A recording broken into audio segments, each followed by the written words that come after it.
حضور نے ایک شخص کو دیکھا، وہ سخت کمزور ہے۔ تو آقا کریم نے فرمایا کیا ماجرا ہے، تم بہت کمزور ہو، تو نے کوئی دعا تو نہیں کی تھی رب سے؟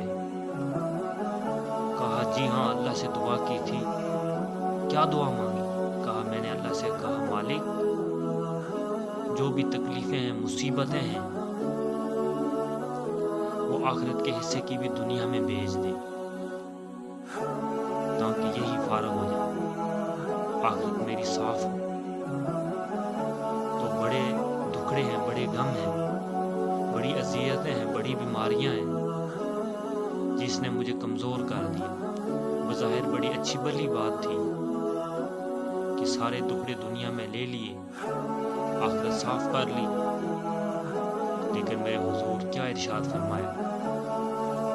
فرمایا تو نے یہ کیوں کہا کہ آخرت کے دکھ دنیا میں مل جائیں؟ تو نے یہ کیوں نہیں کہا ربنا آتنا فی الدنیا حسنۃ وفی الآخرۃ حسنۃ وقنا عذاب النار؟